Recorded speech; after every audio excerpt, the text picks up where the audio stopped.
Graça e paz, Deus possa te abençoar nesse dia, em nome de Jesus Cristo. Gostaria de fazer uma oração rápida, que é uma oração universal. É o Pai Nosso.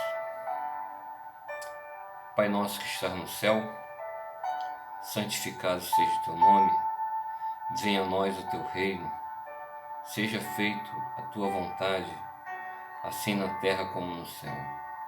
O pão nosso de cada dia nos dai hoje, perdoai as nossas dívidas, assim como nós perdoamos aos nossos devedores, e não nos deixe cair em tentação, mas livrai-nos do mal, porque teu é o reino e a glória para todos sempre.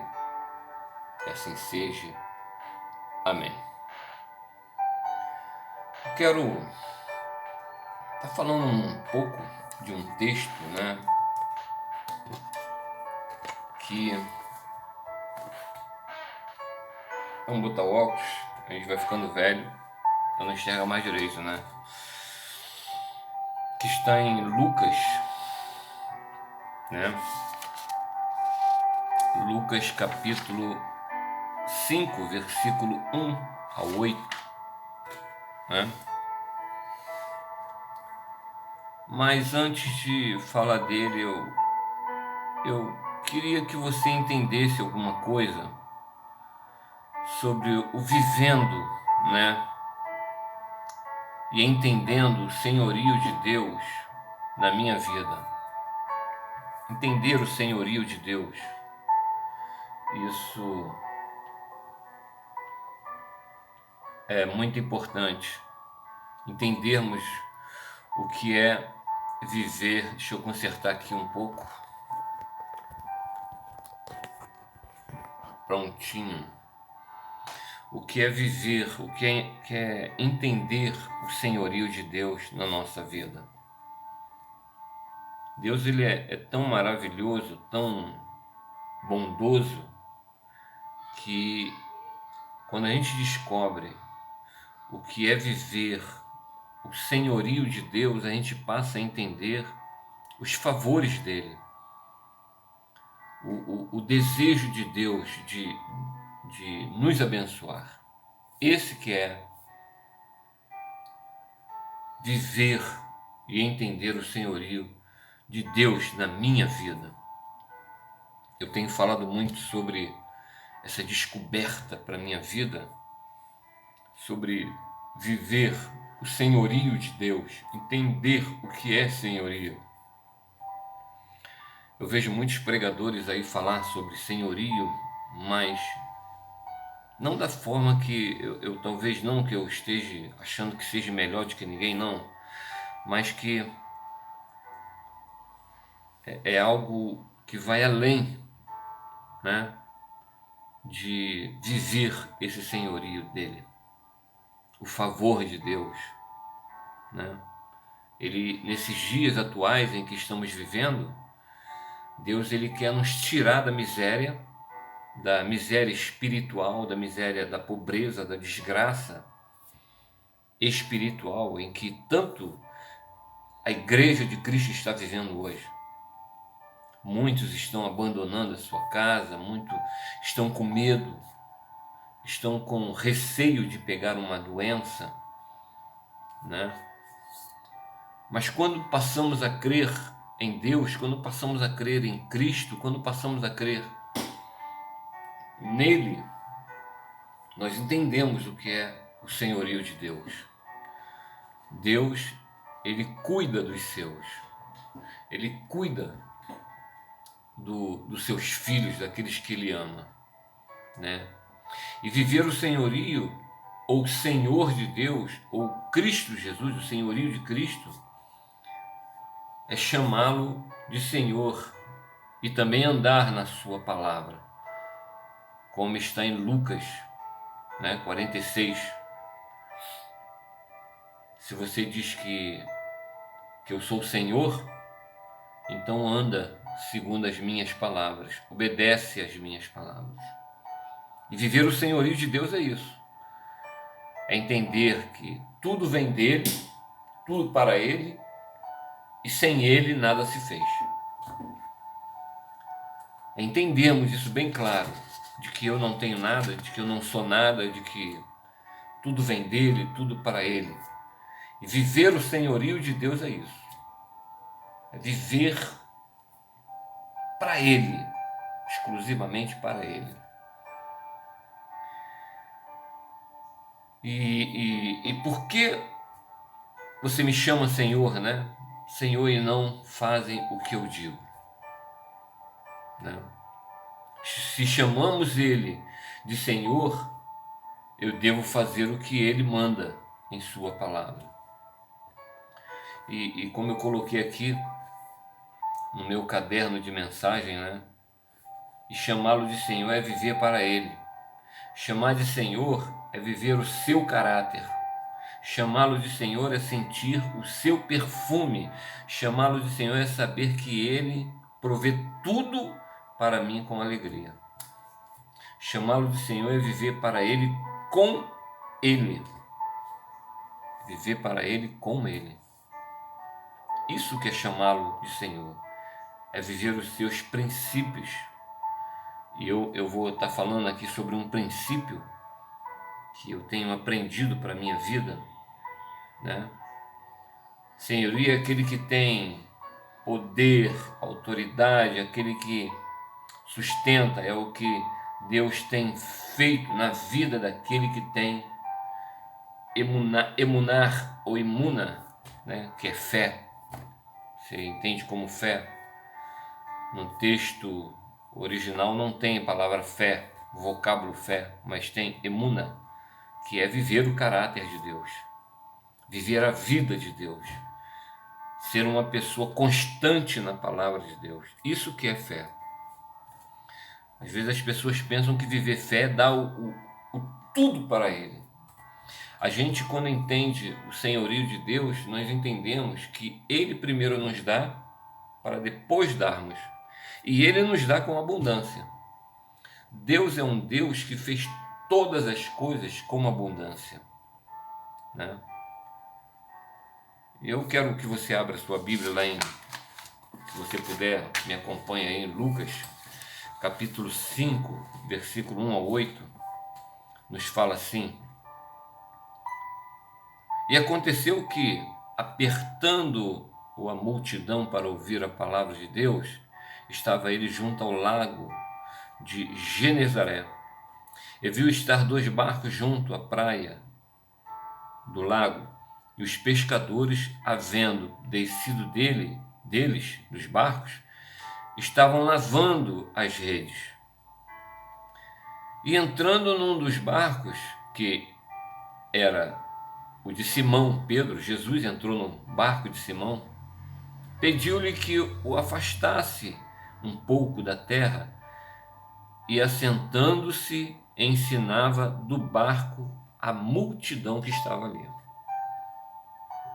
E quando acabou de falar, disse a Simão: Faze-te ao mar alto. Em outras versões, vai um pouco mais para dentro do mar, ou vai mais para o alto do mar, e lança as vossas redes para pescar.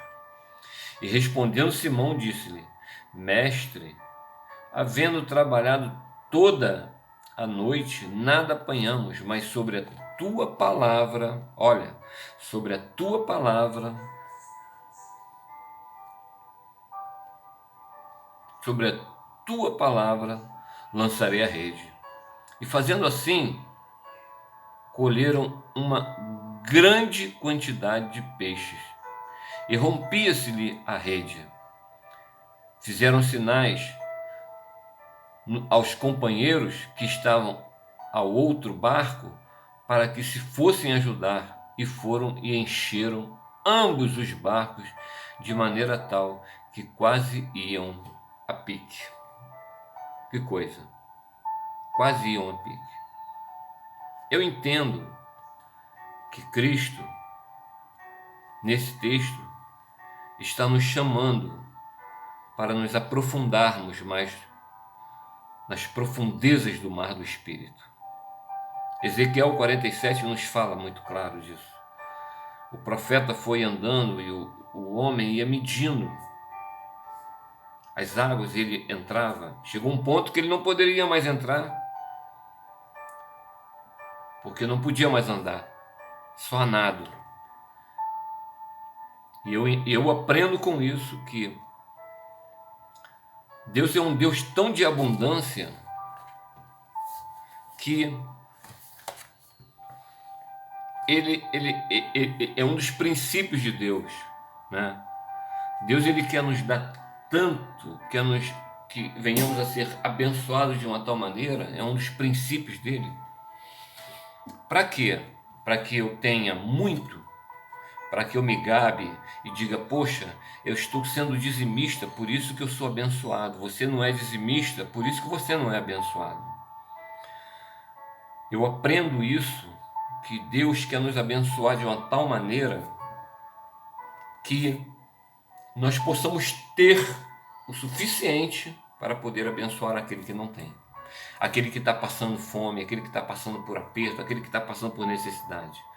Quando olhamos as falhas dos irmãos, quando olhamos as falhas das outras pessoas, como Jesus certa vez falou, para que não possamos julgar as outras pessoas, porque da mesma maneira que julgamos, seremos julgados.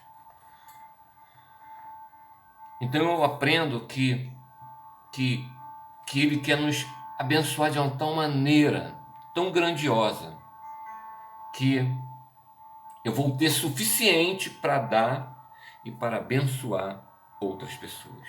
E eu vejo isso desde de 2020, quando Deus falou algo ao meu coração, no início, e depois Ele foi aprimorando isso no meu coração através da sua palavra.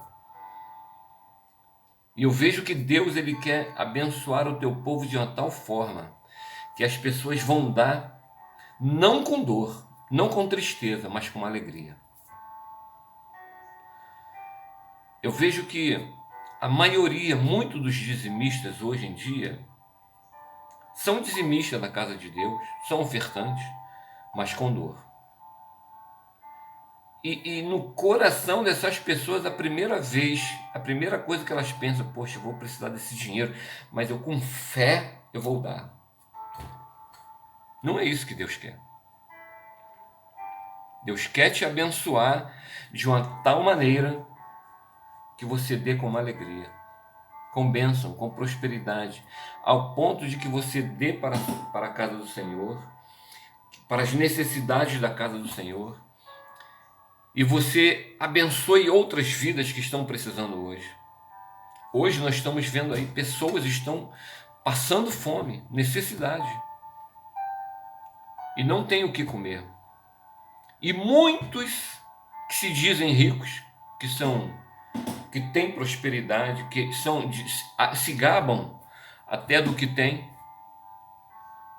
E eu digo, como o Espírito de Deus me falou desde o ano passado, Deus vai cobrar de muita gente.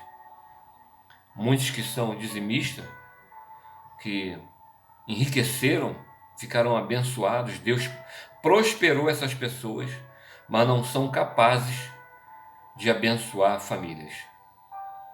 Às vezes abençoam uma ou duas, mas não são capazes de ter isso como propósito. Não, eu vou abençoar 50 famílias com cesta básica, eu vou abençoar por mês, eu vou abençoar 100 famílias, não.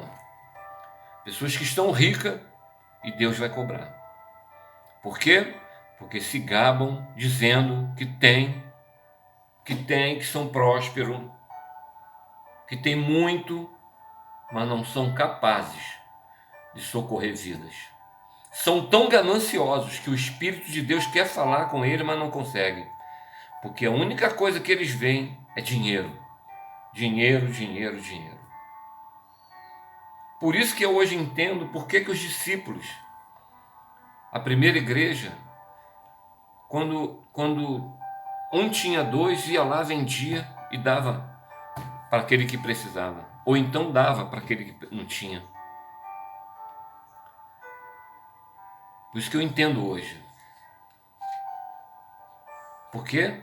Porque eles sabiam que era dando que se recebia. E ninguém passava fome. Houve fome naquela época, houve uma época que houve fome, agora não me lembro a época, e povo da igreja hoje, você vê que eu descobri aí pastores, homens, crentes que estão passando necessidade na tua casa,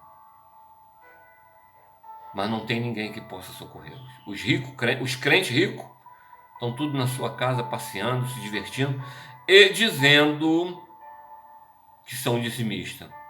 Prepare-se, porque a correada vai ser grande, a borracha vai ser grande. Se prepare, a não ser que se converta no bolso, se converta ao Senhor de verdade, porque Deus vai realmente cobrar. Se Deus verdadeiramente falou comigo, como falou, e que eu não tenho dúvida, Deus vai cobrar muito.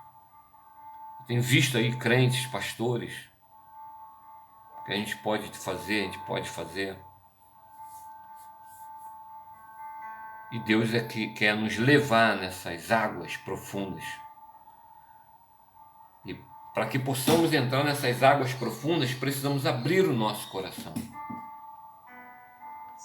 Precisamos abrir o nosso coração de uma tal forma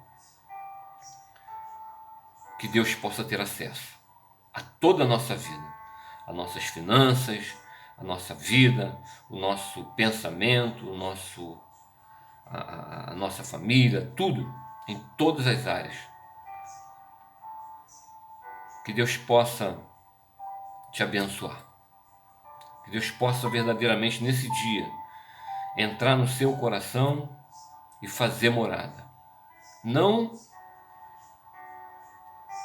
da forma que você quer, mas da forma que o Espírito de Deus deseja. E o que Ele deseja é algo muito maior. Que Deus possa te abençoar. Deus possa te encher da tua força e do teu Espírito Santo. Fica com Deus e Deus te abençoe no nome de Jesus.